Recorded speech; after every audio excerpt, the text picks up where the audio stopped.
Assalamualaikum warahmatullahi wabarakatuh. Perkenalkan nama saya Risma dengan NRP 503121137. Di sini saya akan mempresentasikan hasil proposal tugas akhir pada mata kuliah metode penelitian dan bisnis yang berjudul Analisis Perilaku Konsumen dalam Keputusan Pembelian Produk IKEA Jakarta Garden City studi kasus pada segmen keluarga muda. Next, kita masuk ke bab 1 yaitu pendahuluan. Masuk ke latar belakang, Indonesia merupakan salah satu negara dengan jumlah penduduk terbesar di Indonesia. Nah, sebagian besar penduduk berada dalam kelompok usia produktif, yaitu antara 15 hingga 64 tahun. Salah satu kelompok yang signifikan dalam kelompok ini adalah keluarga muda, yaitu pasangan usia 18 hingga 40 tahun yang baru menikah atau memiliki anak kecil. Nah, keluarga muda ini biasanya sedang berada di awal fase membangun rumah tangga dan mencari berbagai kebutuhan rumah tangga yang praktis, modern, dan terjangkau.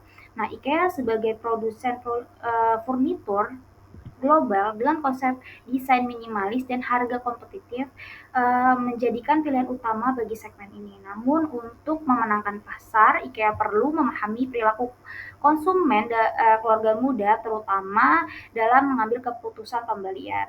Nah, oleh karena itu penelitian ini dilakukan untuk menganalisis faktor-faktor yang mempengaruhi keputusan pembelian keluarga muda di IKEA terutama. Masuk ke latar belakang Indonesia. Lalu untuk rumusan masalahnya, yang pertama, apa saja yang memotivasi keluarga muda dalam memilih produk IKEA dibanding dengan pesaing lain? Lalu yang kedua, sejauh mana strategi pemasaran IKEA berpengaruh terhadap perilaku konsumen dan keluarga muda?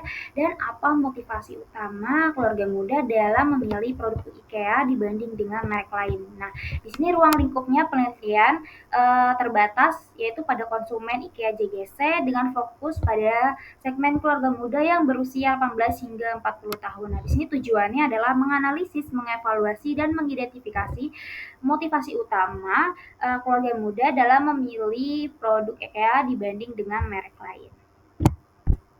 Selanjutnya yaitu manfaat penelitian. Penelitian ini memberikan manfaat praktis berupa wawasan tentang perilaku konsumen keluarga muda yang mendukung strategi yang efektif serta menjadi referensi bagi perusahaan retail lainnya. Nah, secara keilmuan, penelitian ini menambah literatur dalam studi perilaku konsumen yang dapat dijadikan acuan untuk penelitian sejenis di masa depan. Nah, di sini sistematika penulisannya ada dari bab 1 sampai bab 4, namun yang sudah selesai saat ini baru bab 3. Next, masuk ke bab 2 yaitu landasan teori. Nah, dalam landasan teori ini terdapat beberapa teori yang diambil sesuai dengan judulnya.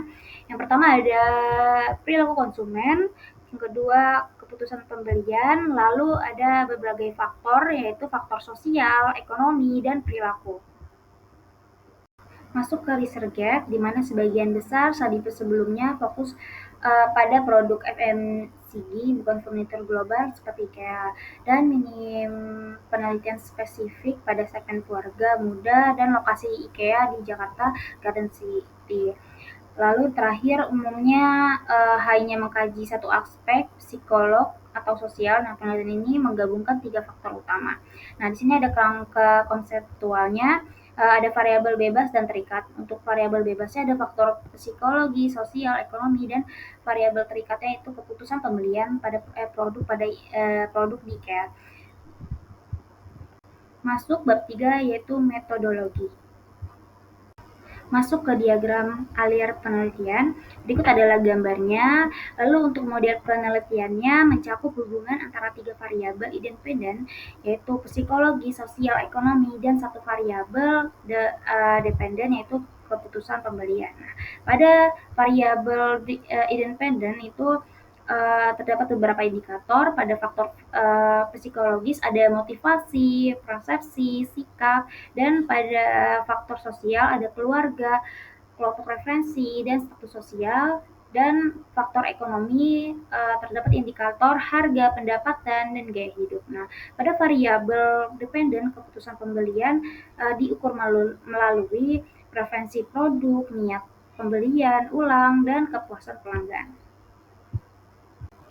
Selanjutnya yaitu desain penelitian, jenisnya kuantitatif, datanya primer menggunakan kuesioner, populasinya keluarga muda yang berusia 18 hingga 40 tahun yang pernah membeli produk IKEA JGC, dan sampelnya menggunakan teknik wet sampling dengan syarat domisili di Jabodetabek dan pernah minimal 1 kali dalam 6 bulan terakhir pembelian produk IKEA.